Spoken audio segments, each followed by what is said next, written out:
Do you ever feel like the whole world has gone insane? Yeah, you're not alone. I feel that way. In fact, the majority of people feel that way. The truth is, we were all sold this great lie that being part of a silent majority was something we should be proud of. Being a silent majority allowed a very loud, angry group of people to control everything. And problem there is, that small group of people, they're communists.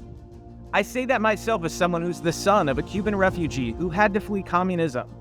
I know the reality of how important the American dream is. I know how quickly we can lose freedom. And that's why this is our last stand. I'm your host, RobbyStarbuck, and I'm going to be diving deep on the issues and people that matter so that together we can save the American dream and once again become a loud majority that steers the direction of this country. If you're with me and you want to spread truth and wake up the masses, you're in the right place. Together, one piece of truth at a time, we can save America. Today we've got with us the amazing Chloe Cole. She is a former trans child who has come out and really been a warrior for children, standing up for them so that the same thing that happened to her does not happen to them. So thank you so much for joining us today, Yeah, Chloe. thank you guys for having me. I appreciate it so much. So why don't you explain, Landon, how did we get to know Chloe? What has she been doing with us? Well, I mean, we got started at the activist rally with Matt Walsh, which was amazing. But did we meet before then? I feel like we have. I can't remember. I feel like we've done. I feel like this. The year's internet's been a like weird series place. Yeah, it is. Because you start to feel like you're like good friends with people who sometimes you have not met. Has that happened to you? Yeah. Yeah. The internet's weird like that. I feel like it's a generational thing, because if we tried to explain this to somebody in their 60s or 70s, they'd be like, what is wrong with all of you? Yeah. But that's totally how it works now. Right. You know? So after the Matt Walsh rally, we knew we had these Senate bills coming up and in the House to ban child mutilation in the state of Tennessee. And we were talking, we're like, we have to have Chloe come testify. She's going to hit a home run. We don't want to just convince the supermajority who are already Republican, who already support, banning this barbaric, human rights atrocity in our state. But we want to convince Democrats. And if there's anybody who could do it, hearing from the person who's experienced that and has spoken in, all across the country in these hearings, we have to see if Chloe would be willing to come. And she was. And she absolutely hit it out of the park today. And all but one little stinker, is going to vote in support. So, I mean, that's pretty amazing that she was able to convince everyone on that panel and that committee to ban this barbaric practice. Yeah. I mean, there's one who I think will end up being a no vote too once it goes to full eventually. I think he is just trying not to do it today. But, this is kind of what we're dealing with all over the country, and you've really been helping fight it. So where else do you see this going on throughout the country where changes are being made that will protect kids? I mean, these laws are starting to pop up all over the U.S. Yeah. Are you involved in any of the other ones? I try to be. Yeah, as much as you can. Yeah. So walk me through, one of the things that I just can't imagine when I think about this and what was done to you, I keep thinking about the doctors. Have you talked to any of them? Yeah. Who did this? What do they say? Like, how do they defend themselves? The last one I talked to was my surgeon. In around, I think, last August, I decided that I would reach out to him, the final member who was involved in my medical transition, just to report that, I regretted it and that I was experiencing complications with it, because I'm seeing some pretty serious complications from this, and I need help with it. I have no idea what's going on, and all I could get with him was a 5-minute call over Zoom, and he was just like, well, yeah, just keep doing what you're doing, keep bandaging it, and put some Vaseline over it. I got absolutely no help. Yeah. Is there any sense, do you think, that they have any guilt? Well, on that call, it did seem that he was a little fearful. Yeah. Do you think that any of these doctors who were doing this are now having second thoughts about doing more of these surgeries? Do you think, have you heard that at all? That any of these doctors who have been doing this are like, you know what? Okay, I'm seeing these detransition cases and I just don't feel ethically right doing this anymore. Yeah, I haven't heard from any any surgeons who specifically have operated on gender dysphoric patients. Isn't that mind-blowing? Yeah. They're none of them have come out and been like, hey, you know what? I was on the train before because, this association and this association all said this was the standard peer practice now. And I thought, okay, well, I've always listened to that and I went along with it. But what I'm seeing is scary. And I'm seeing these kids come back to me saying that they regret what happened. Like, I can't wrap my head around that personally. I really can't, and you're not alone. I mean, tell us, like, how many people have reached out to you who regret transitioning? I can't even count. I think it's up to like the thousands. But I've met a few dozen other people who transitioned as minors and detransitioned. Wow. And what is the experience like after that process happens? I mean, I've heard from a lot of my friends who were former trans kids, and they're treated awfully. They're censored online by big tech, and they lost their community. They lost so much more than just that identity. Can you speak a little bit about that experience? Yeah, that's kind of how it goes. That's how it was in my experience, and it seems to be that way. It seems to be a pretty common pattern amongst detransitioners. How have you been treated, would you say, by the very group of people who were supposed to be affirming your gender in the way you perceived it? So now that you're saying, okay, I'm actually not trans, I am a girl. I was born a girl, I'm a girl, never gonna be anything but a girl. How do those people treat you now? Pretty horribly, actually. I mean, before that, there were times when, like, I would get, like, other transgender people would, like, pick fights with me because I had, like, the wrong opinion, and they would, like, force me to stop speaking about certain subjects. Like, for example, I believed, like, I still believe you have to have dysphoria in order to be transgender, because there's not really any reason other than that to transition. Yeah. And a few years ago, that was, like, a really huge point of contention for some reason in the community. Why else did they think people should transition? Because they want to. Yeah. Just because they want to. Because it's just It's about feeling. It's about whatever you feel like. I mean, But wouldn't that be dysphoria? Yeah. Did they just not want to? Yeah, that's one thing I don't get. Like, okay, so you don't want to be referred to by your birth name or your birth sex. So how are you not dysphoric? right. But even before I detransitioned, I would, like, get into fights over stuff like that. And once the regret started setting in, I was talking about, like, how I regretted my surgery and how I didn't like how testosterone made me look. I remember there was this particular person who I had known since pretty much the beginning of my transition, who also was a trans-identifying girl, and was roughly around my age. And she just went crazy on me. She told me, like, you don't deserve parents who loved you enough to let you transition.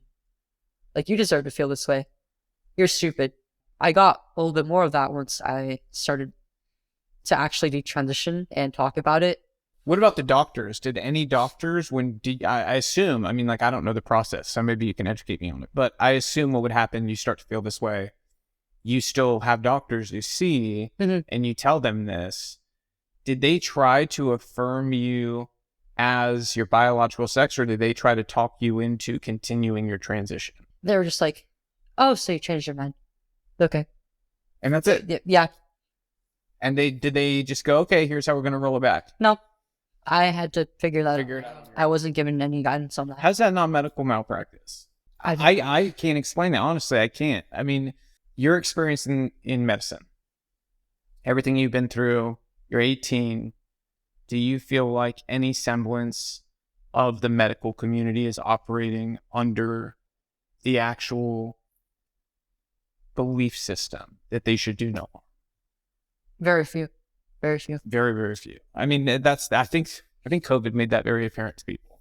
I think that kind of woke up a lot of people who maybe still had fascinations that it was just all beautiful unicorns and rainbows, when in reality, this is all about money for a lot of these people. And the few that, have spoken out, I mean, most of them, there's more of them, but there's such, coercive practices in this medical industry that they're afraid they'll lose their license. I know that we have people every week reach out to us, and even therapists who are afraid to take on, cases where, these kids are feeling dysphoric, but they say, I don't want to abide by the gender, affirmative care model because it's against, what I believe. And I want to be able to tell this child, you're perfect just the way you are. Yeah. And they can't because they're afraid they're going to lose their license. I mean, there's an underground network of therapists that will actually help tell a child that there's nothing wrong with you. That's a really scary thing. were there any therapists that, you worked with during this transition that maybe felt that way, or, intimated that there wasn't something wrong that could be treated? Or was it just like, this is the path to, hormones, blockers, surgery? Yeah, no therapist, but the first endocrinologist who I was sent to try to get blockers and hormones said no, because he said that he was concerned for how it might affect my brain development because I was so young. I think he even said that I was one of his youngest patients that he'd ever seen at that time. I looked back in my medical records actually, and apparently he's no longer with my healthcare provider. I don't know if he got fired or if he just decided to leave, but I would imagine he was probably pretty shocked just seeing patients younger and younger coming to him over the years, like asking for this. Right. What was this kind of a change of subjects, but what was the moment? Was there a moment, or was it a collection of things? Like, how did you know that this was wrong for you? It was kind of a slow burn after my surgery. Like, I don't remember experiencing any regret or like having any negative feelings towards transition specifically until after my surgery. But it wasn't until about like almost a year later, I was taking a psychology class, and some of the lessons were about like maternity, parenting, child development. And that was the first time I really thought about what being a parent might look like for me. Yeah. Because before that point, I mean, I was just a kid. I was just 15 when I went under the knife. Nobody at 15 is thinking about having, like, you're not like, oh, Very few. I know I wasn't like, I can't wait to have kids at 15. Yeah. Like every now and then I would think about like the possibility of it, and I felt like I had a responsibility to one day. But that was the first time that I was really thinking about it. And it was like, well, I'm not going to be able to breastfeed. And I just learned that this is a huge part of like the bond between a mother and her kid. Yeah. And I'll never be able to have that experience. I can't give that to my kids. And I don't know whether I'll be able to even have children naturally. Yeah. I mean, it's looking hopeful because about 2 months after I stopped taking testosterone, I started getting my cycle again. But it's possible to have anovulatory cycles. Yeah. I'm just kind of in the dark about that right now. And I think science doesn't really understand any of this because, again, I had somebody recently ask me about, like, why are you conservatives so suddenly against all of this? And I'm like, what do you mean so suddenly? Nobody was doing this before. There was no children being mutilated. Nobody was giving kids mastectomies. This is a new thing. Same thing with like the advent of these new, let's put kids in drag shows where people, adults are stripping their clothes off and simulating sex. That was not something happening even 4 years ago. This is a brand new thing. So yeah, we're reacting to something in the culture that's changing and going, oh, wow, this is dangerous for kids. Yeah. And what bothers me is that, like, I really, truly do not hate anybody. I'm not like a hater. I don't want to hate anybody for living their life. And there's this really, really vile sort of spirit and idea out there that we just hate all these people. We hate trans people. We hate drag queens. We hate, like, I can't decide if they actually believe that we hate them or if they know deep down that some lines have been crossed and they don't want to have that conversation, because none of this is about people being trans as adults. None of this is about drag queens. And they don't really care about anybody. They don't. I really, truly don't. And it shows in how they treat 100%. transitioners. I don't believe they care, especially about trans kids. I really don't. And I wish I could say different. But when I see the results in front of me, where adults or activists will show up and actively shout down kids who are saying, I made a mistake, or 18-year-olds in your case saying, I made a mistake. This is dangerous for kids. Please listen to me. And their reaction to that is, F you fascist. Yep. Or to laugh. Or to call you a Nazi or laugh at. Or say you didn't actually transition. One of the most vile things is they'll even make fun of your femininity. They'll make fun of your features and stuff. And I'm like, It's stuff like that made me transition in the first place. Who hates who here?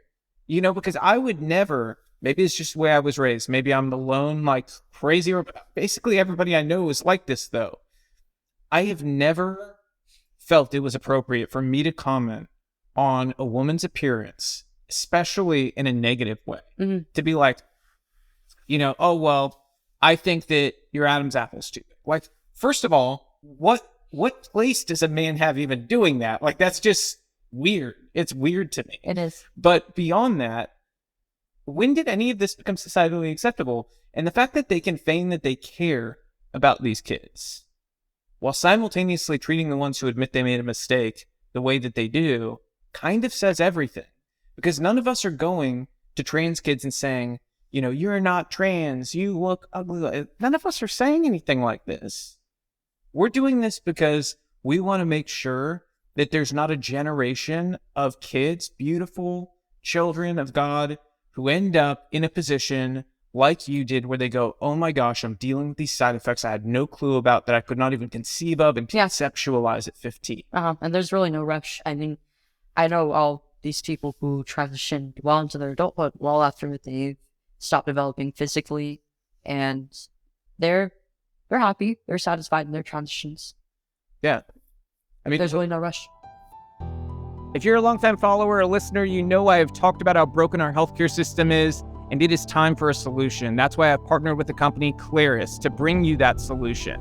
You want to go back to the old days where a doctor actually cared? They came to your house, they gave real service and healthcare to your family, not sick care just waiting for you to get sick? That's Claris. You can get a doctor that comes to you, or telehealth, and you can get that service on a one-off basis. Don't deal with the insurance companies, just deal directly with them and get the healthcare you deserve. This, again, is an opportunity. If you're one of those people that says, I don't want a doctor who asks my kid about their pronouns. I don't want a doctor who's got propaganda in their waiting room. I don't want a doctor who tries to push a vaccine that I'm not comfortable with every time that I go into the doctor's office, then this is for you. They're expanding fast, so locations are going to open nationwide at certain points in time in the future, so make sure you sign up even if you're not in the areas I'm about to name where they are already up and running. Right now, they're up and running in Knoxville, Nashville, and Franklin, Tennessee, and all the surrounding areas around those cities. So if you're in that area, they're ready to go right now. They're ready to see your family, and you get 10% off if you go to RobbyVIP.com to do your sign up. Same for if you're out of the area. You will get notified as soon as your area is up and running, wherever you are, and get that 10% off. So sign up today, RobbyVIP.com. That's ROBBY, VIP.com. What would you tell somebody who says, this is probably the number one thing I hear? Trevor Project. They say the Trevor Project statistics show that, suicides go down. And I know what I would say, but I want to hear what you would say to these people. How do you rebut this argument from them that you have to just go along with this because more kids are going to commit suicide if you don't? So the studies actually say that suicide rates tend to go up to about 19 times after a completed transition, including surgery. Who do you think is to blame for that Trevor Project figure becoming the media's go-to argument and activist argument when they get in front of legislatures? It's hard to put the blame on one particular entity because stuff like that just kind of goes around, like from activists, to activist groups, to the media, and it just gets recycled. I think it's the media, and it's because the media are activists. And so the activists themselves, they prepare this stuff, and a lot of these things are bogus studies in the first place. Yeah. They're not studies, they're surveys. They send a text message out to a group of people who are already signed up as Trevor Projects. So you're already going to have a certain political bent to them in the way that they answer, versus actually a real scientific study where you're trying to get a real picture of a large group in society. And so it's totally broken, but even just on its face, there is no other health condition where the person with it can say, I'm going to commit suicide. And the reaction of doctors is to say, I'm going to let you control your care now. You tell me what you want me to do next. You want hormones? I'll give them to you. You want this? I'll give them to you. You want surgery? I'll give it to you. There is nothing else. No other health issue, no mental health issue. In fact, every other mental health issue, if you went to the doctor and you said, I am going to commit suicide if, the doctor is immediately going to put you under evaluation and may work with your family, especially for your child, to commit you to care. This is the only thing where if you say it, suddenly they go, let's do whatever you want, whatever you say. And if you don't do it, you must want a dead child.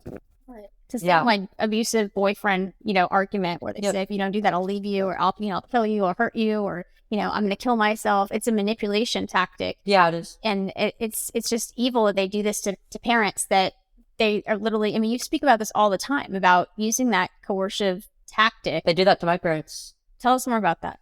My mom and dad recently told me that we had a conversation about this last year, and I didn't know this until then, but my therapist actually told, I think it was my therapist, it might have been just the team that transitioned me in general, but they actually told my mom and dad that if I wasn't allowed to transition, then it was likely that I would kill myself, which wasn't true.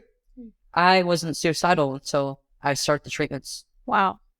You weren't suicidal until you started the treatment. Yes. Right. And we know that the treatments actually have side effects of, dysphoria, increasing depression, anxiety, and for the people who have other, comorbidities like ADHD and autism, like some of those traits get exacerbated as a result of being put on cross-sex hormones that can exacerbate that condition. I mean, that's the research that is widely available, yet it's, not reported on. Like, all of these statistics are being weaponized, I feel like, to form this narrative, and the truth is just not getting out there about the reality of this. But let's talk about objective reality for a moment. Where are all of the stacked children's bodies from not getting the affirmative care of the past 20 years? Because there wasn't even a Google search for pediatric transgender clinic or gender clinic. This is all based on a theory, and it's all based on feelings of what you feel like. And it's all based on stereotypical ideas of what gender are. We have groups of moms across the country that are thinking their 2-year-olds are trans now because they like different toys.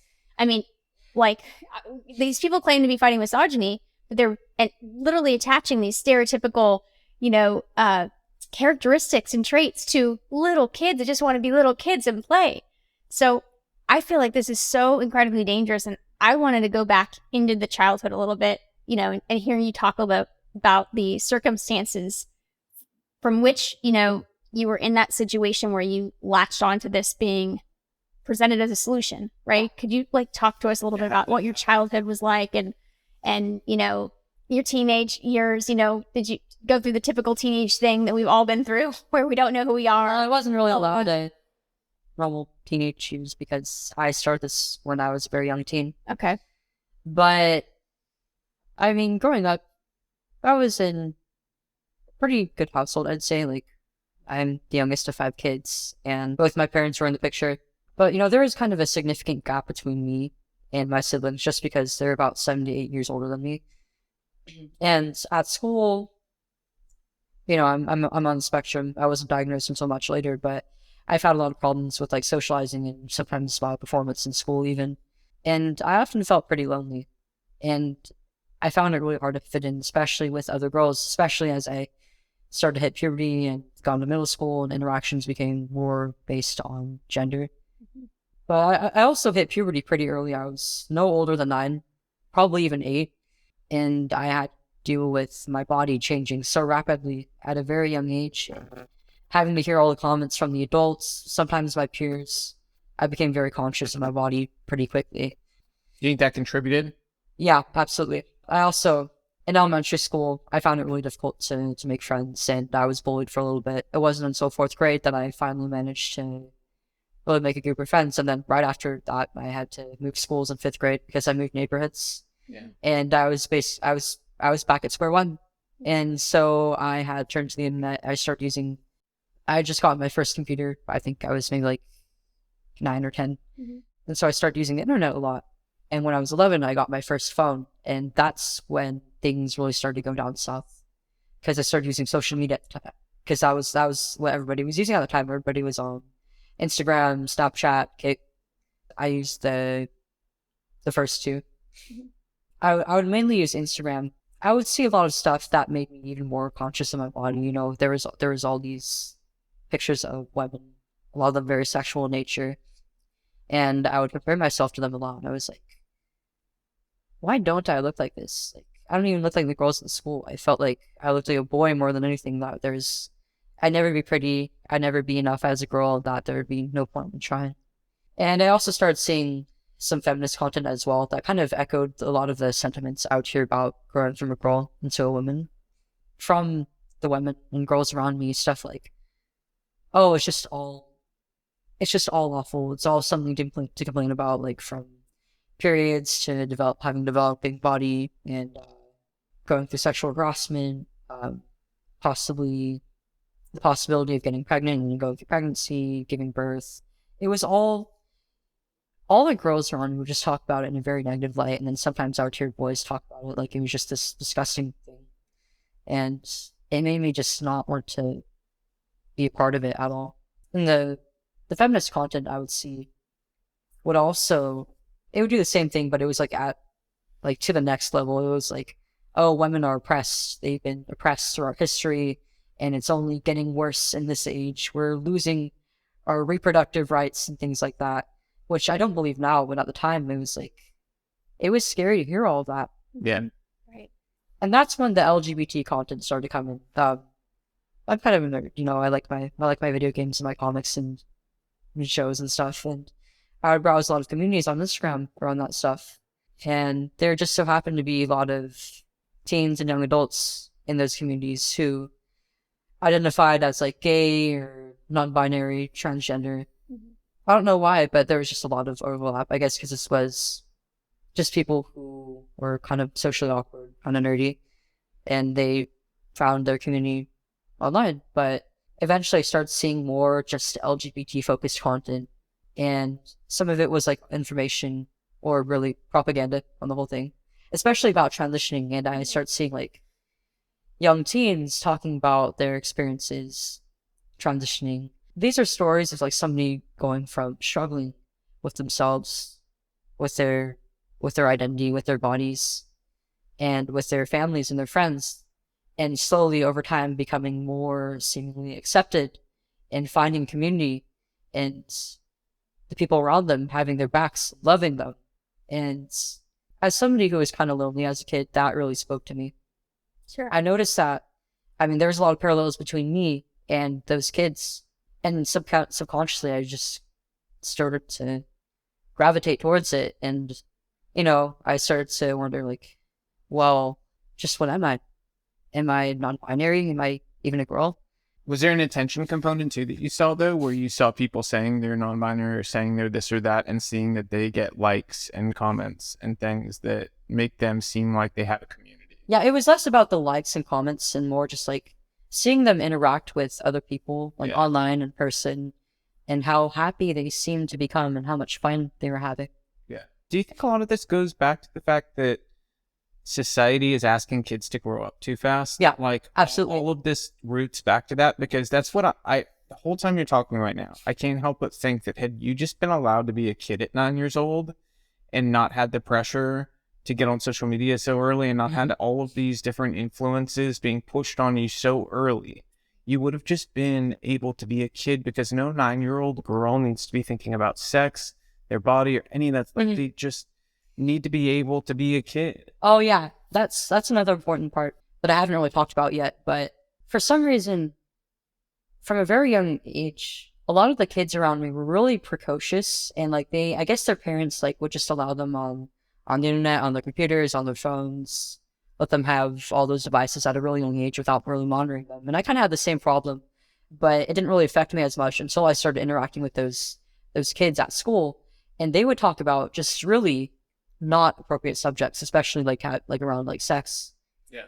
And I learned about that stuff from a pretty young age, so I was already very conscious of it. How old do you think you were when that got introduced to you? No younger than 7. Wow. So how old were some of the other parents, when the first kids started getting on social and all of that? Because I know that how quickly that changes the school culture, the dynamics in those groups, because then it becomes like a quest of so-and-so has it, so-and-so's on snaps, and, and then you want to, be part of that group and all of that. I mean, how young were these kids being exposed to that type of content? I remember being in like 1st and 2nd grade and already seeing some of my peers being given like iPhones and stuff. Mm-hmm. Their parents already gave them iPhones. Right. And so they were already using social media even. Right.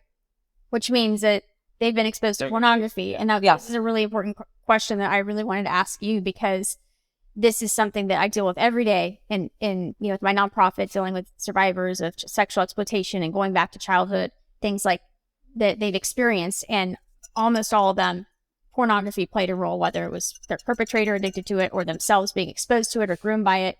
And it shapes their identity. It taints every part of their lives and even in their recovery. Yeah. And so I wanted to see what role pornography played in your sense of identity or perception of what it means to be a woman. Yeah, it absolutely did. I was exposed to it pretty young, I'd say probably around 10 or 11. And I watched it, and I didn't realize it until recently, but a lot of the girls in the stuff that I would watch or read, they were treated terribly. And that was just like kind of my idea of sex. And like everything that I would like read about it was like, it was promoting like kink, fetishes, and pleasure over like love and intimacy and trust. And so that's what I learned sex was about. And doesn't that make, like, at least to a girl, doesn't that make sex seem kind of scary when you're like a little girl? Yeah. You're being exposed to this, and it's like this, like, very, I mean, if you are familiar with like this stuff, like there's very violent stuff out there. Yeah.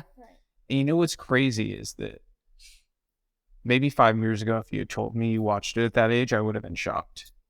I'm not anymore, though, because as we know now, the average age a kid is exposed to porn today is It's around 8.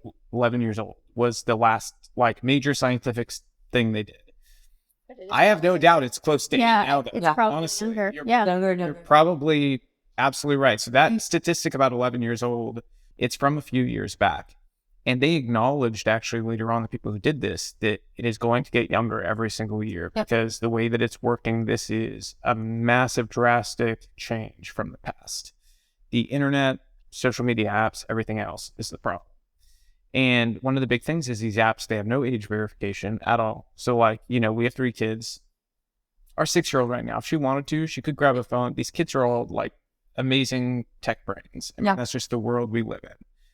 And she could grab a phone if somebody would let her, and could probably sign up for a social media app if she had parents who were not like, on top of things. And when you think about our country in that context, that the number of kids who are just being handed a phone and that's your babysitter, like that's really scary, because I think that's actually why we're here. Yeah. That's a big part of it. Yeah.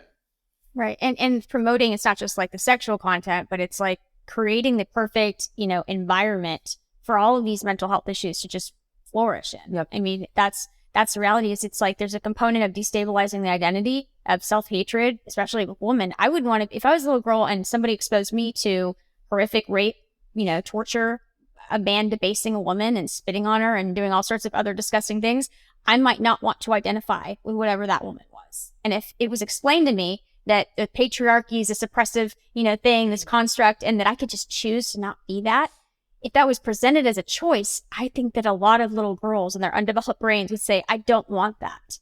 And I think there's a large part of that I'm seeing, in my perspective, especially working with survivors of child sexual abuse, where they disassociate from that horrific experience. Not only do they, have issues with future relationships and intimacy, but they don't want to identify with the person that experienced that. Mm-hmm. So I see a lot of parallels there, if you wanted to share any thoughts about that.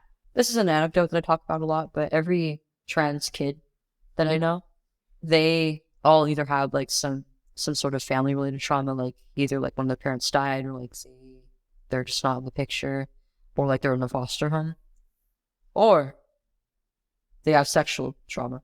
They've either been assaulted or harassed or raped from a young age. Yeah, it's horrific. Can you explain something to me? It's what I really want to understand, because I know you're part of that culture at one point, and you have an insight that a lot of people don't. Why do they, get rid of their name? Because a name isn't necessarily gender. If I'm Landon, that's a boy name typically, and people still to this day are like, Mr. Landon, and I walk in and they look confused. A lot of times they think we're gay, because I'll say, yeah, Robbie and Landon, and they're like, okay. And they're like, where's your husband, sir? And I'm like, there's no husband. No, at first I was like, who's Landon? Is that his brother? Yeah, but I can't like. She's being nice. She thought I was gay too. She was like, where's his husband? But I wonder that, because it seems so much more than I just don't want to have this part. It seems much larger Yeah. than that I want to destroy this identity and reinvent something that is more appealing to me, like in whatever way, because that part doesn't make sense because names aren't necessarily gendered, like it's what you attach. And that's the basis of the whole theory, is that things shouldn't be attached necessarily and gendered. A truck, a girl playing with a truck or any. So I don't understand the need to just erase memories, to go back and not have a childhood and say, oh, I don't want to see any pictures. It's too triggering for me that I was born with a penis or whatever it is. Can you share some insights that maybe we don't understand? Yeah. The idea that this is like breaking gender rules is just complete nonsense because in the end it's just reinforcing them. But I think you could actually go a step further with that. It's reinforcing them in the most extreme ways. Yeah, in the most misogynistic ways, in the too. most misogynistic ways, because it's like, okay, if you're a male and you say you're going to transition to be a female, in many ways they'll actually go and there'll be a caricature of a woman. They use the highest voice, the floppiest hand, The Dylan character. Yeah. It's or insulting. Or they go the other direction. Is that what people think of women? They'll go the other direction too, where they'll do like very extreme body changes, where they go from like a male to having like huge breasts. Is that what it means to be a woman? Have huge fake boobs? It's like, wait a minute, I thought we were saying gender roles don't exist, and that all these nothing makes sense anymore. Yeah. Part of it is that the grass is often greener on the other side. For me, hearing all this horrible stuff about being a woman from other girls growing up was like, I would often hear the phrase like, guys just have it so much easier. Well, I learned the hard way that that's not actually true, that men do have a lot of struggles that are different. They're different, but they're there. And in fact, it might be even harder to be a man because there's not really a lot I knew I liked her. There's not a lot of room for a discussion, especially about things like your emotions, or how you feel about, or your hardships. We've had this discussion before. Being a man allows for very little forgiveness, and I understand it's like that for women too, but in very different ways. For women, I feel like that lack of forgiveness comes more so from society in like the typical friendship sort of way, where your outside friend groups that are like much larger, if you're looking at like a wheel, this outside part can be very unforgiving sometimes about the smallest things you guys do wrong. Whereas with males, that unforgiveness tends to start way closer in the middle of the circle, the most personal parts, where it's like, the men in your life growing up are the types who are like, don't show emotion, don't do this, don't do that, and it's all built around be strong, be the oak tree. Yep. And you know what? As much as it's not easy for men, I do actually disagree with the people who say it's not entirely healthy, because I do think there's reasons why men are the way that we are biologically. And there are things about it that are unique and things about it that are not easy when you have that state of mind. But I think it can make you a better husband and a better dad if you are using it the right way and you're not using it to shut off emotion entirely, but if you're using it to guard your family and vulnerable people, hard things. Yeah. And I think men in certain situations should be vulnerable. Like the wife should be the safe space for a man. Yeah. That's one thing that I learned going through this, is that I think that men and women are generally built for different things. But at the end of the day, they complement each other. Mm-hmm. We do, because people would definitely say, I'm stronger in so many ways than Landon. But at the end of the day, emotionally, that's probably like the one area where I'll never open up to like anybody, but she's my wife. So that is the healthy thing. Like I will, say anything to Landon. And so basically what I'm saying is, foreign intelligence services, you want to know anything about me, like she's the one you have to torture, not me. Because you're not going to get it out of me. I'm stronger than her in other ways. No, but for real, I think that that's an important part of life, is that, there seems to be this overarching theme throughout the world. And it's really pushed by a lot of the globalist belief systems that men and women cannot be different, while at the same time convoluting all these lines about what sex and gender are. None of it makes any sense. It's like, yeah, they're the same, but also they're so different. But also they're so that different. if you're a boy and like the color pink, Actually, then exactly. Well, see, that's the thing that drives me crazy is, okay, having 3 kids, our daughters have liked boy toys, our son has liked girl toys. That does not make our son a girl. It does not make our daughters a boy. And for all those people out there who think conservatives are bigots, if they see, their daughter playing with trucks, they're going to take them away and be like, don't you dare play with that. That's not how anybody. I had a single person in my entire life know. who raised children that way. I don't know who these people have been around. They need house training if they've actually ever experienced this. That's not normal, okay? All of my conservative friends, that is not how we are. Our kids hang out with each other. The kids play with whatever toy they feel like playing with. And none of us assign a future gender on them. We just know they are what they biologically were born as, Yeah. And that's something they added to this whole mix. But really, it goes so much further because it's not just about distorting gender and all those things. It's about distorting what is great and beautiful about our differences. Yep. Because healthiest thing we could be is a society that acknowledges how different I am from both of you, and that you guys have strengths I don't have, and that I have strengths you guys don't have. Yeah, that's another part of it is that I feel like we've just really depreciated the role of women in general. Yeah, we have. Right, 100%. absolutely. And I think feminism propaganda did that a lot. I mean, the whole boss babe culture and climb the corporate ladder to serve a male puppet master at the top, isn't my idea of, female liberation. I mean, it sounds exhausting and miserable. Or the idea that they want to be the puppet master at the top. They're like, we need to replace it with all women. Yeah, but that lie is sold to so many, and there's so many miserable women. And I'm not saying that every woman, their destiny is to be a mom and a wife, but let's, that even, growing up myself, those perceptions were there. And I went to a boarding school on the East Coast. So some of that was infused into my upbringing too. Those perceptions about feminism and what it means to be a woman, all that. It was almost looked down upon. You're just going to be a wife. You're just going to be a mom, or what? There was something. I would hear a lot of the same stuff. Yeah. I mean, what's the point of going to college if you're just going to go hop out babies, that kind of What's wrong with babies? Exactly. That's the greatest thing I can ever that's why create you're here. And the most fulfilling thing I've ever done. And I've been a Billboard charting artist. I've done lots of things in my life, and there's nothing more special to me, or, I can't even articulate it. It makes me emotional. That if I ever do anything on this earth, being a mom, that was it for me. That was the most fulfilling thing, and so. I really, honestly, as a man, if I could say one thing to especially the females, I mean, I'd say it to both, but especially to the females thinking about transitioning into being a male. Put all the things away that people have told you about how people like me hate you. We don't hate you. Mm-hmm.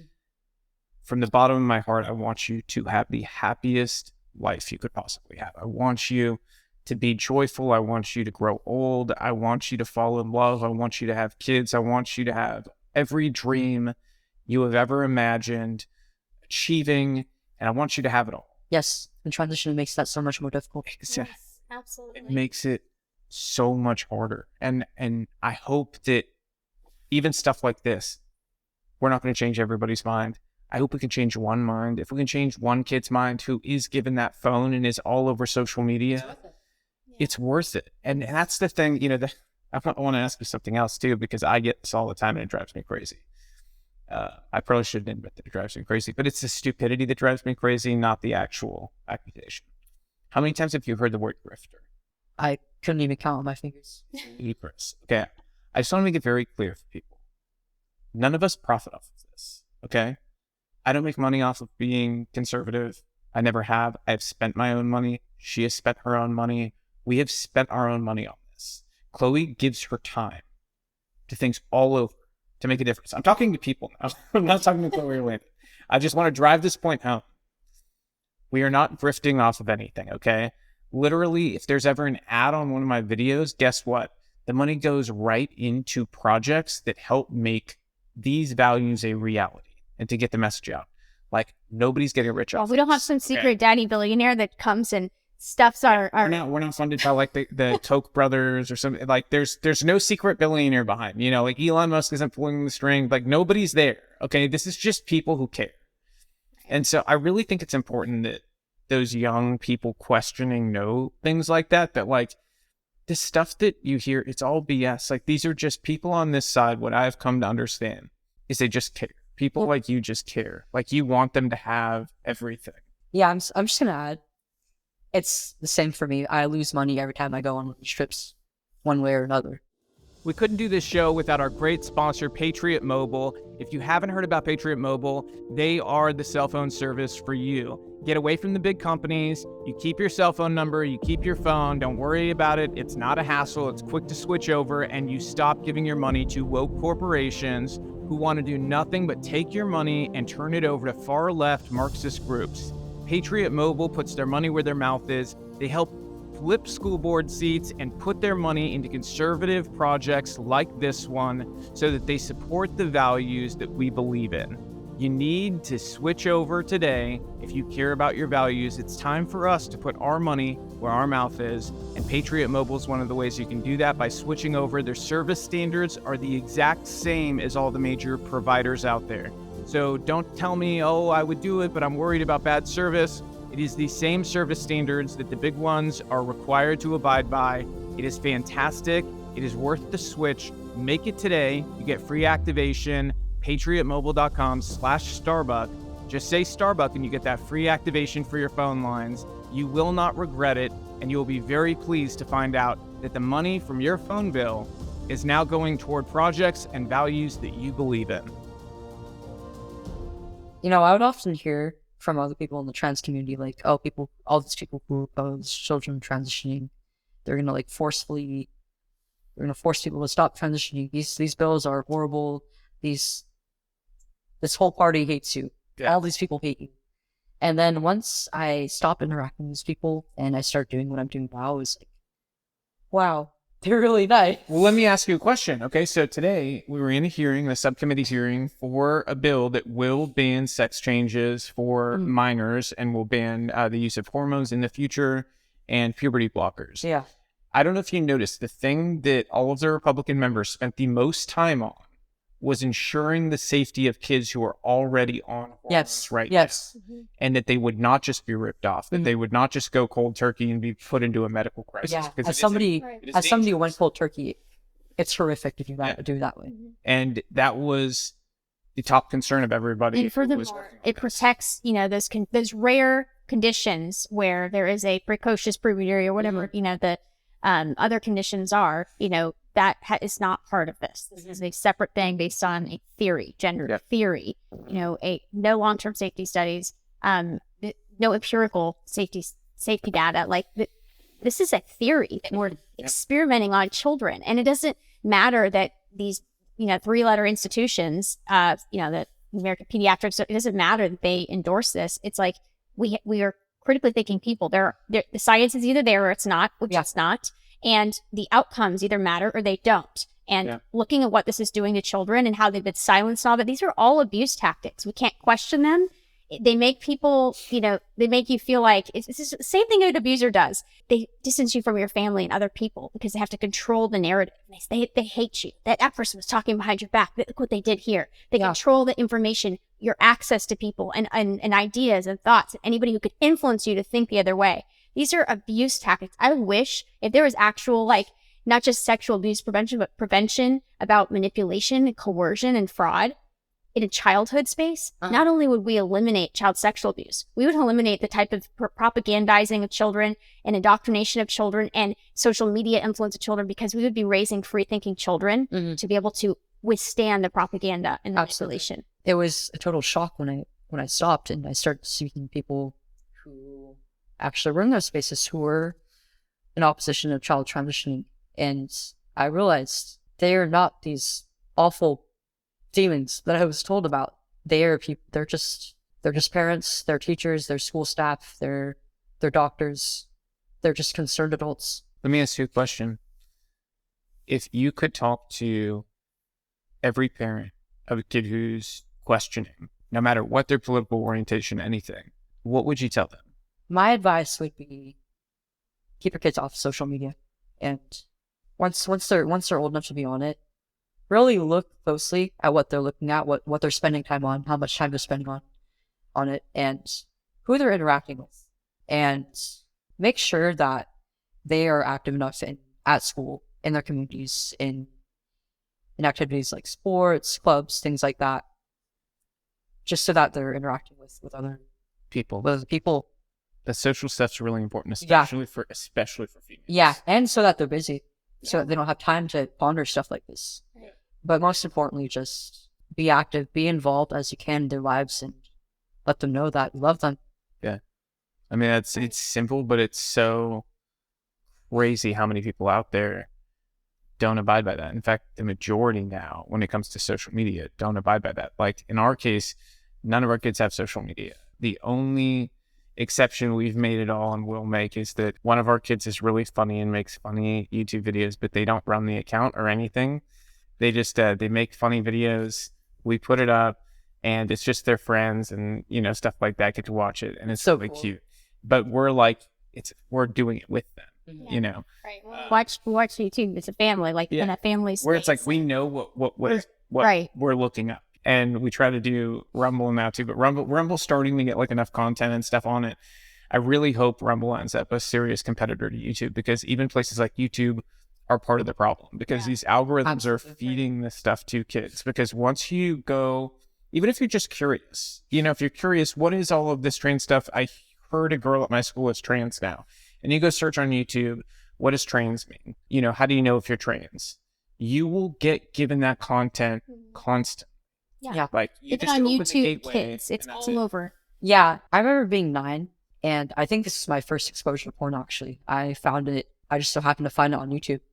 It was like completely uncensored, but it was just there. And this was long before YouTube Kids was a thing, so that wasn't a thing that was in place. Yeah. And they've gotten a lot more strict about how they're. It still gets through now. Yeah, YouTube. It still does. I mean, we've heard it from quite a lot of people with, people even sending screenshots sometimes, which please, you don't need to send the screenshots. Just, I believe you. But that still, it does happen. I mean, you'd be shocked some of the stuff people send. Yes, I can't look at Chloe right I'm now. sorry. I'm being honest. Like you don't need to send them. And also, it doesn't just They stop. don't even censor it. No. Not only that, you wouldn't believe some people have sent me, because I've talked about the way people have been, had side effects from certain medications from big pharmaceutical companies and stuff like that. And some people have sent me the most horrific photos that should remain private. Not because they want me to post or anything, but because they want me to see it. And I'm like, some things are better left private. Like, I care a lot about people. I really do. I don't want anybody sending me photos like that, though. Just We can talk about it later. we can't, that might be a different episode. I can't help it, but this has happened recently, and I was not happy about it. So You sound a little traumatized. I honestly was kind of traumatized by the last one that was sent to me. I was like, why would anybody willingly send that? I'm just curious. Back to the subject. I'm gonna let you take over. Yes, before I what were you saying? I'm curious, but I've learned over the years some exactly. pieces of knowledge are not worth having inside of your brain. Agreed. Yes, exactly. Yeah, Agreed. sound wisdom. Well, okay. So, any last questions before? I knew that was going to lead to wisdom, by the way. See, that's like I was using my male intellect to bait you guys into wisdom. See, I asked about parents who have kids questioning, but what about parents whose kids are not questioning, in terms of how do they ensure that their kid doesn't end up a statistic where they end up in school doing this? Because I even know of cases where a parent seems to be doing all the right things, and they send their kid to school. They don't give them a phone, but their friend group is pushing this stuff. Like, what would you say to those parents? Well, another problem with parents today is that they're really not teaching their kids how to be socially aware. A lot of the kids that fall into this, a lot of them are autistic, and so they're not really as socially aware. And well, I think that's kind of an innate part of being autistic. But you can mitigate that to some extent by teaching them what to look out for, how to be socially aware, and just teaching them about reality. Yeah. And to stand up for it. Yep. I have one question, last question. Okay. How do we protect women's spaces, women's, safe homes from domestic abuse? All of these things are becoming an issue. The rubber meets the road now with like the YMCA case, all these situations. How much do we tolerate before we are erased when it comes to language, when it comes to all these accommodations? How do we in your perspective, like, I'm sure you deal with a lot of people still in that community, or the ones that are detransitioning, or any, how do we have a line in the sand, say, hey, you can identify what you want, but you're not allowed to like have your penis out with my little girl in a bathroom. Like, that's where I draw the line. Like, how do we have that conversation? Because I feel like that conversation has not been had. Yeah, I've kind of noticed the same thing. A lot of the discussion around this just gets stifled. I mean, the first and most important step is just to recognize the reality of things, that trans women are not women, they're trans women and biological males. And the same goes for the other way around. Trans men are not men, they're biological females and trans men. As for like the bathroom and like sex facilities, I mean, the most obvious answer would be to just not let anybody of the opposite sex in those facilities, but sometimes it's difficult to tell. Some people pass very well, right, and they really generally don't mean any harm in using those facilities. I mean, I was one of those people. I really did pass as the opposite sex, and I just would quietly go to the bathroom, not really bother anybody. There are some cases of people like that, but I don't think anybody's interested there's not really in policing people based on how they look in general.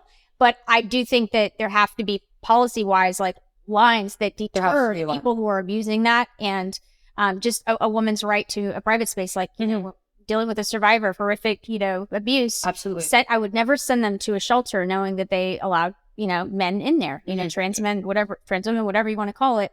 It's, they have a right to a space where there's not going to be men there, and that's the thing, is like, do we have that right yet? Or do we still have that right or not? And are we going to fight for it? And at what expense?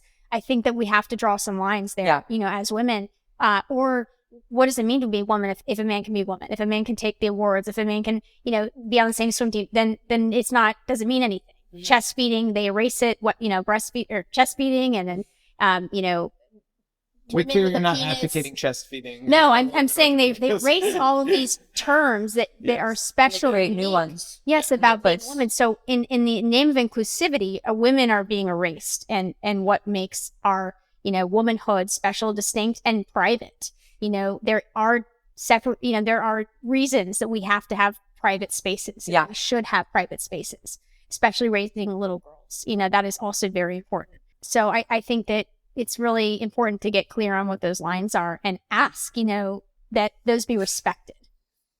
Yeah, I think you really kind of have to demand they be respected. But the one thing I have not understood is there seems to be a whole lot of people overlooking the most obvious thing, and that's that, especially in public facilities, why don't we just build single stall bathrooms for people who we already should be doing it, honestly, for people who are disabled, to make it easier for them to be able to get to the bathroom, because oftentimes the disabled stall is the furthest away from the door. You could actually make it easier for them by making it a single stall bathroom. And it also would serve the need of anybody who is maybe, biologically not what they identify as, and then they can go use that way they don't feel like they have to go in the bathroom that is going to distress them. And they're also not going in a bathroom where they're going to scare little kids. Like, you can really have it all, where everybody gets their private space to go to the bathroom or change or locker room or whatever. I don't understand why that is so difficult. I get it with private businesses, why private businesses are like, hey, I just need them to go to the one that they were assigned at birth. I get that. But for public facilities, which is a lot of bathrooms, that makes a lot of sense. Does it not? Yeah, I remember my senior year, when freshly off testosterone and just detransitioning. I think I did look like a girl, but everybody previously, just a few months ago, knew me as a boy by the name Leo. And for a long time, they knew me as like this kid who just looks like a boy. And so that was pretty uncomfortable. Like, I went back to using the girls' locker rooms and restrooms, because that was really the only place I had. I would probably be endangering myself if I was still using the boys' facilities. But at the same time, like, I knew I was getting looks. I knew that I was probably making other people uncomfortable, and I really would have appreciated it if they had like neutral, like accessible facilities. They didn't even have like accessible bathrooms at my school. This might be really like kind of personal, but are you dysphoric at all when you see a picture of you when you feel like you presented as a boy, because I honestly, I can't even imagine looking at you today. I can't imagine you passing for a boy. I hope that's like, seen as a compliment, not offensive. But do you feel dysphoric when you see that? I wouldn't say the feeling is really dysphoria. It's just like, it's discomfort. I almost feel dissociated from that person. It's like, That's probably even when I look back, even when I think back to those memories I had throughout high school, it's like they don't feel like my own memories. Yeah. It's just very uncomfortable. Mm-hmm. Right, that's understandable. I mean, I think a lot of people feel that way too, just about their teen, experience too. Yes. I mean, I don't know anybody's like, I had a great time in my teen age years. I really knew who I was. And if they do say that, they're lying. That's what I was gonna say. I do know some. They're called liars. Yes, exactly. I don't Nobody know felt any- comfortable. Or there are people who have nothing going for them as Yes. well. Yeah. Yes. That's right. Nobody enjoyed the process of everything changing all at once in front of everybody else and feeling like you're judged by everyone around you, adults and people your age. It's not fun. It's a weird experience. And yes, there are moments of joy throughout it and everything, no doubt. You have your first, girlfriend or boyfriend, whatever, and things. There's things that people are like, oh, that's exciting about, that time in your life as a teenager. But there's a whole lot more that's just weird. There's a lot of awkward, weird stuff that happens. And I think people need to normalize to younger people that there's nothing unusual about you. What would be unusual is if you're not feeling out of place, Right. And that would honestly help with mental health too. Just be honest about that. Yeah, sometimes I would see like attempts at doing that, but it was like, Poor attempts. yeah, it was like really exaggerated, really just would make any kid feel worse. Like some like really overbearing moms like throwing like period parties for their little girls. Like, I don't want any attention on this. right. Like, That's actually worse. Yeah, that's. I didn't have anything like that, luckily, Right. but I know kids who did, and it just made them feel worse about going through it. Right. Yes, absolutely. I think the best way to approach it to any kid, whether they're a boy or girl, when they're just going into puberty, it's like, just be completely factual about it. Like, no, just completely neutral. Mm-hmm. Don't like, oh, it's a celebration, or like, oh, it's just awful. Yes, exactly. Yeah. I, for one, am stunned. I'm just finding out about the period party. I've never heard of this before. And I want to say, I think as a general rule, and I hope we don't need to make a law for anything like this, but just as a general rule, let's maybe not have parties about people's private parts. Yeah. Like, I think that's uncomfortable, Yes. especially if you're a kid. Like, honestly, if I was a female and my parents threw me a period party as a child, I would have considered transition. And I'm not saying that as a joke. I'm dead serious. I'd be like, I want nothing to do with this crazy. Right. Do boys have to have period parties? I'm in. Okay, they don't? Okay, let's go that. I'm dead serious. Like, Yeah. I did not know anybody does this, and I'm stunned by it. That's like What you crazy. said, I think, is the best.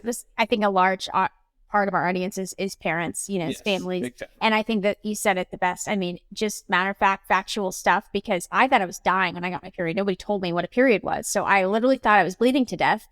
So could we just find that happy medium where we talk to our kids about the realities of things, and even, porn exposure, what to do when that happens, the dangers of social media, whether they have it or not, they need to understand why, without, sensationalizing things and making things this big deal and these big sit downs. Like, just talk to them like they're capable. That's why I say the future of understanding is common sense. Yes. Because everything you're saying is common sense. Yes. Like, this should be common sense. We're not these, repressive people who are afraid to talk about reality with our families or our children. In fact, if you're a Christian, this is what God put you on earth for. You were put here to teach your kids. Okay? Don't let somebody else do it. Don't let them find out on the internet.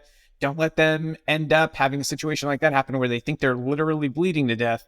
Just tell the truth to your kids. Talk to them, have these conversations, do it in an age appropriate way. Yeah. Don't let somebody else be the person who does it. But you reminded me of an important thing too. I promised somebody I would ask Chloe this. There's a parent who follows me. They love you. They wanted to stay anonymous through their whole thing. They have a child who says that they are trans. Okay. And they're 17. And the parent is, very conservatively minded. Didn't do social media, any of that stuff. But about school? Yeah. Found out about it through school. Fell into a bad group, and all that. And they ended up getting it from social media anyways via somebody else's phone at school who helped them set up a social media account. So it still ended up being social media. But they want to know, how can they let their kid know why they're so scared for their future and what they're going to have to go through? And how do they let them know that they love them, but try to steer them toward the right path and not be, they're trying to walk that fine line where like, they don't want to be wrapping their arms up in love about something that's going to be so hard for the kid. They want to open their eyes, but they also want their kid to know they're loved. Like, how do you deal with that? Well, first of all, you should probably take your kid out of that school. Mm-hmm. That was my first. Yeah, mistake. environments. Yeah, it's all about the environment. It's everything. Everything from gardening to raising children to our adulthood. Our environment is so important. Yeah. But it's as I said earlier, you have to just be objective with your kid and just tell them how it's going to be without trying to push them one way or another. Like, oh, it's exciting. Like, oh, it's just horrible. Mm-hmm. Like, it's going to be a little bit of both. And that's something that you have to acknowledge. And it's hard to acknowledge that as a kid. But if you just tell your kids that, just tell them how it is and let them experience it, then they'll learn to live with it. Yeah. Right. Yeah. It's almost like parents were designed to lead children, and children were not supposed to. That's a little period anecdote, though. For me, it was kind of the opposite. Like, everybody else my age already was having them by a certain age. And like, they would talk about how it would come every month for them. But me, I started around like 12, and they were very irregular for me. I was only having about 3 or 4 per year. And I did hear like that towards the beginning, especially, it tends to be like an irregular thing. But like, everybody, like, whenever I talk about with the girls my age, they're like, oh, that can't be right. Like, is there something wrong with you? And like, I would like look, I would start wondering, maybe there is something wrong with me. And I start looking up online, like, right, if this was normal. And I would see stuff like, this may be an indicator of infertility. So it's like, great, there's another thing that's wrong with me as a girl. Yeah. Yes. Like, what's the point? Right. What's the point? Right. 100%. I just felt so hopeless. Yeah. Gosh, parenting couldn't be more important at this time. Like, I mean, That's critical. With all the attacks on kids for their minds, their identity, their, all the propaganda thrown at them, the sexualization, politicization. I mean, it's like, we don't have to, hide our kids from the world, but we have to train them up how to deal with it and, in an age appropriate way and respond to it. And I love that you said, get them out of school, because you can only put so many Band-Aids on things or play the game whack-a-mole. Like, we're trying to get rid of the pornographic books in school. We're trying to control everything. That's not what parenting needs to be. It doesn't need to be so stressful and like, there's this and there's this. Like, just cultivate the environment that you want. Focus on the positive experience you want for your child. Because it's a totally different mind shift of just focusing on all the negative things and how to avoid them. Yeah, and if you're going to take something away, you have to replace it with something. That's right. Yes. 100%. 1000%. That's probably the best place to leave it. I want people to remember that. So, yes. Thank you. In closing, Chloe, thank you. Thank you for everything you're doing. You are a warrior. You're changing people's lives, and you're leaving a legacy that you're going to continue to find out about in your old age one day when you've got long white hair and you've got a bunch of grandkids and stuff. You're going to be like sitting there. Maybe you'll be going to your mailbox and you'll be getting like a letter from somebody that's like, thank you. It'll still be happening when you're an old person. You're making a big difference. And I hope other people take that inspiration and make a difference themselves. Maybe this isn't their issue. Maybe it's somewhere else they can make a similar impact. And if you ever do choose to become a mom, it'll be a great one. You can tell. Thanks for joining us today, Chloe. Thank you. Yeah, thank you guys so much. If you're a longtime follower or listener, you know I have talked about how broken our healthcare system is, and it is time for a solution. That's why I've partnered with the company Claris to bring you that solution.